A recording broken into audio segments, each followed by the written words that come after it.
ubu akaba ari wa mwanya wo gukurikirana amakuru mu Kirundi kuri radio Nderagakura. Radio Nderagakura irabibukije ko gukubita inkoshi canke inkoni umwana, ingumu, amakofe, imigere, kumukwega amatwi canke imishatsi, kumurya ibinuma, kumucekangura uburiko uhohotera umwana. Bavyeyi, mwiteho kwama mwubahiriza agateka k'abana banyu.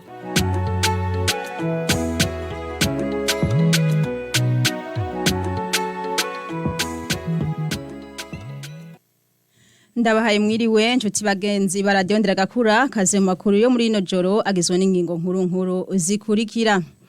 Umukuru w'igihugu cy'u Burundi Evariste Ndayishimiye yahaye umunano kuri wa gatatu ku kirimba Igitega Ronald Ajavon arongoye ihuriro ry'amashuri y'abavuga igifaransa ya Française mu gihugu ca Canada. Murano makuru rero muraza gukurikira Doriane Munezero n'icegera cy'umuvugizi w'umukuru w'igihugu ahaza kubabwira ivyavuye muri uwo mubonano. Intara ya Rumonge ngo irafise ico yisangije ugeranije n'izindi ntara z'igihugu ku vyabaye mu mwaka w'1972 kuko nguretse ko ariho hishwe abantu benshi ngo ni naho bwicanyi bwatanguriye bivugwa n'umurongoye umugwi CVR Pierre Cravenda yicariye navyo nyene muraza kubikurikira murano makuru. Uburundi ngo nibwo bugiye kurongora ibiro bikuru vy'inteko za Afrika yo hagati ifomake vyashikirijwe na Alain Tribert Mutabazi umushikiranganje yo kwivuna basi no kwitwararika bahoze ku rugamba. Alain Tribert Mutabazi akamenyesha kandi ko mu vyo bakoze muri iki gihe ca gatatu c'umwaka wa 2022 ushira 2023 harimo gukomeza umutekano ijoro n'umurango mu gihugu cy'u Burundi no gukomeza amahoro n'umutekano mu karere ka Afrika yo hagati. Aya n'andi ni mukanya sangwa ikaze.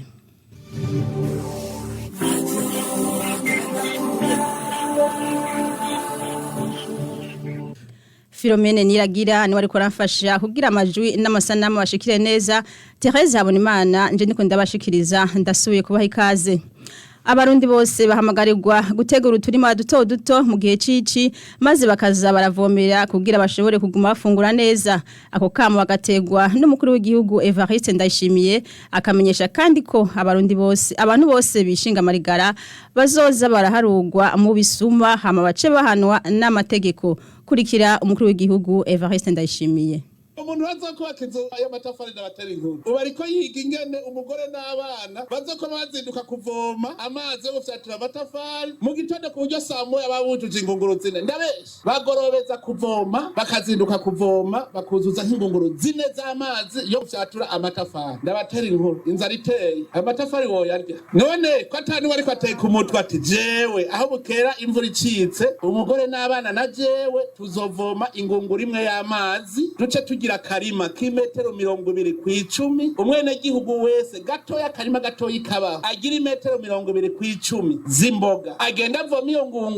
ngunguru irashobora kuvomera imetero 2 imisi 2 hanyuma inzara iteye cugenda ugasoroma gafungura izindi ugacushora amahera avuyemwo ugacugura ifu y'ibigori n'amavuta kuko agatungurumba wakarimye ugacuzana ugacucumba ugacukoza kagakwavu ufise washize guturengarenga ugacukaraga n'agatunguru ugacuba boss nengo hari uri kwa vyimvira ngivyo aho ndabigishije amayeri ingene bagwanya inzara umwe wese yorima umwe wese agakora itunga ryawe bari dushaye none ingorane dufise hari habarya batakoze bariho nibo baduteye ingorane umunwa urya utakoze n'umunwa w'ingorane murazora bigabo vyirwa kwirigara bishitse muhira n'umugore akwa gukubitwa amakofe ngo ntiyamutetse vyinshi nico ituma abantu bo kwirigara umuntu wese atacakora n'umusuma kandi azoja mu muriro udahera kuko urya atakoze abariko anywa amaraso y'ababirondeye none cyo sigicumu umutumwa Paul yaciye avuga ati kuva ubu udakoze no kurya ntarye ntivyanditse none abantu bari kuri minwa ataco bahaye amaboko nabo abo bavuga ngo inzarira bishe nabo yishi wabo kuko ataco bakoze none baba barakora none ukubona nk'umuntu w'umugabo yirirwa arayerera nta na hamwe akora ntarima mugabo ugasanga ntagwaye kwashi ayo mahera bayakuye he sumusumu none ko abantu mbona ataco bakora batoroye n'agakwavu batagira n'akarima gatoyi ugasanga ntibagwaye kwashi mbere usanga aribo bambaye amakostime none iyo kostime yakuye niyo batari umusomo ubu dutangure kuraba abantu bose atahantu bakora batagira nico bakora batarima batorora dutangure guhiga nibo basuma nibo biba mu mirima nibo biba mu mazu kuko iyo babatiba babagwaye kwashi none barya ivyo bakuye he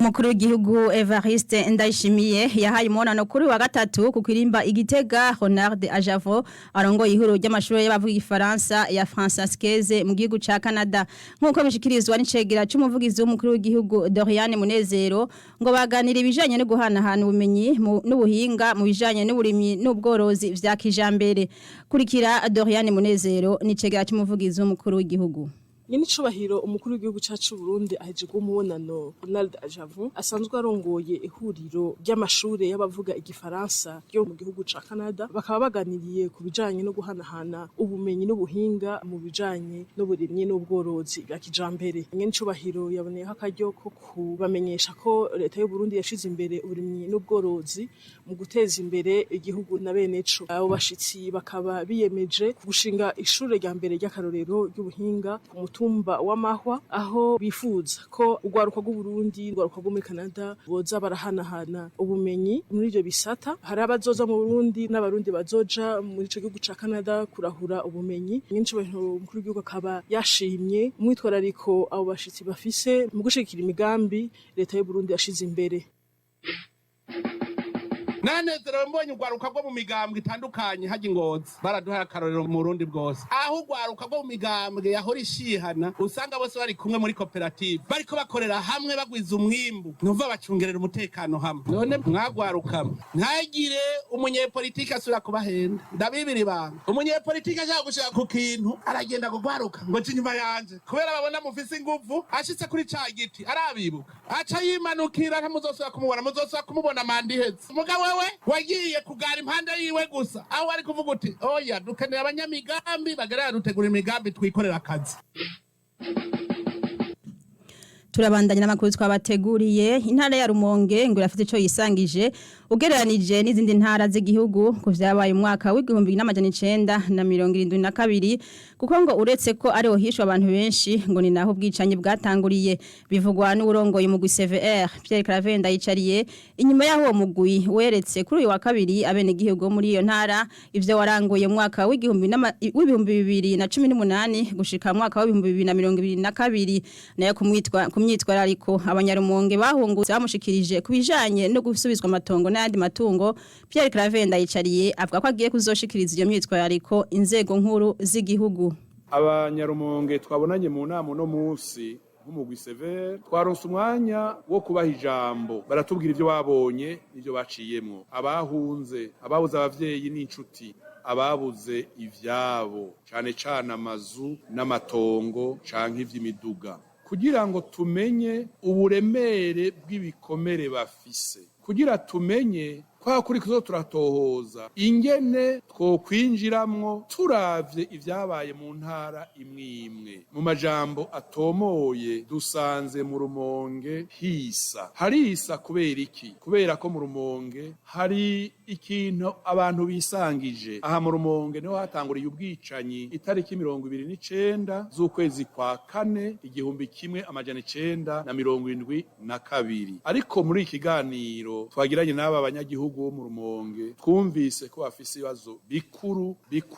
bibiri icambere ni c'amatongo ni c'amazu babona bazi n'abayabamwo bitarashoboka ku butungane canke wa mugwi sentebe ubasubiza ivyabo ica kabiri badushikirije gifatanye n'ico c'ubutungane bati umuntu aratsinda urubanza akagira aho ruja mu ngiro akaza yumva ejo bukeye ngo vyahindutse kandi atarundi rubanza rushasha wahinduye ivyambere muri iki kiganiro twatahanye ubutumwa tuzoshikiriza inzego nkuru z'igihugu nuko twobwira abarongoye igihugu yuko Rumonge isa hari ingorane zidasanzwe zikwiye guhagurukirwa ubwo butumwa twemeye kuzobushikana mu barongoye igihugu ku rwego rwo hejuru harya amategeko canke amabwiriza dukoresha tuyahabwa n'izo nzego.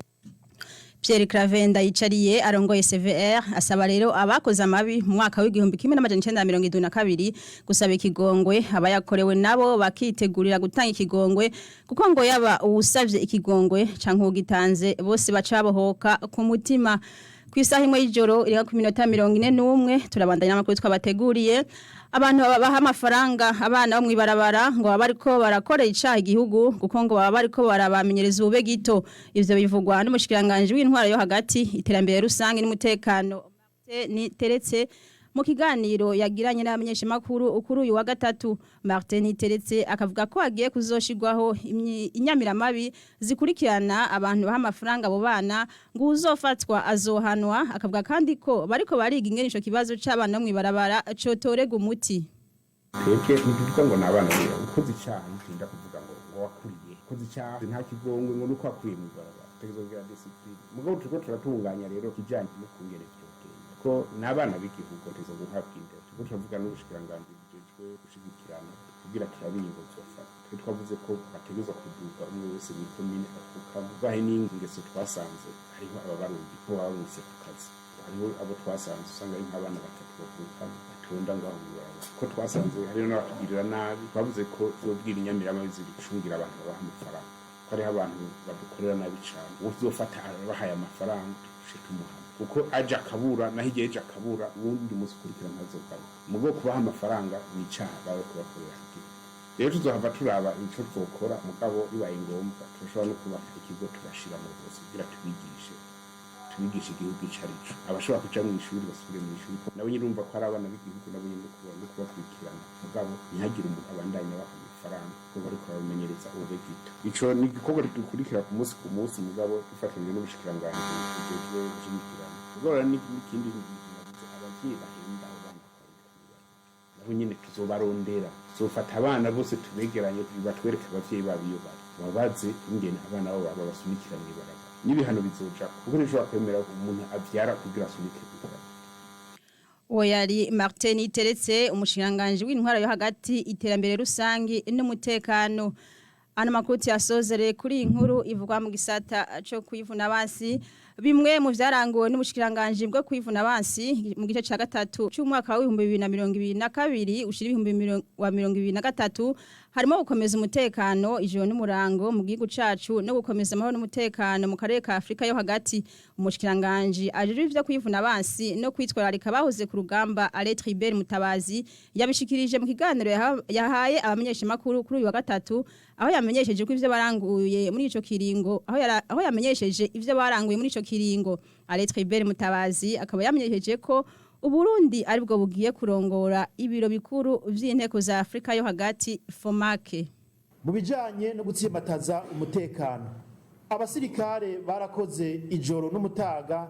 kugira bacungere neza umutekano w'igihugu. Intwara miheto z'u Burundi zagumye zirikanuye kugira zitesha hakiri kare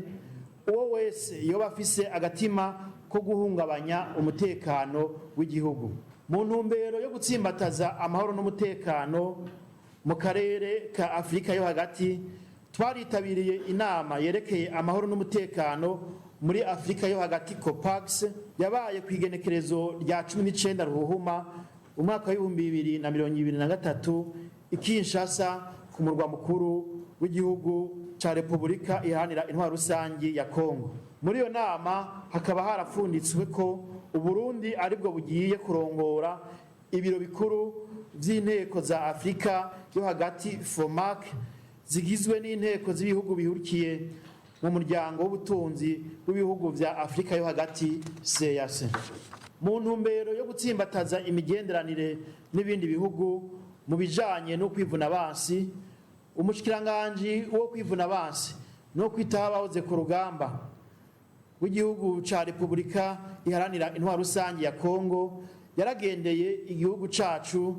aho twaciye dushira umukono ku masezerano yo gufashanya mu vyo kwivuna abansi hagati y'ibihugu vyacu. Uwo rero akaba yari Aletribert Mutabazi umushikiranganje wo kwivuna abansi no kwitwararika abahoze ku rugamba. Ningaha rero duciye dusozerera ano makuru twabateguriye ariko kubadufatiye mu nzira tubasubiriremwo ingingo nkuru zari ziyagize. Umukuru w'igihugu cy'u Burundi Evariste Ndayishimiye yahaye umunano kuri wa gatatu ku kirimba Igitega Ronald Ajavo arongo ihuro ry'amashuri yavuga igifaransa ya Française mu gihugu ca Canada. Mu byo baganiye rero hakaba harimo ibijanye no guhanahana ubumenyi n'ubuhinga mu bijanye n'uburimyi n'ubworozi vya kijambere.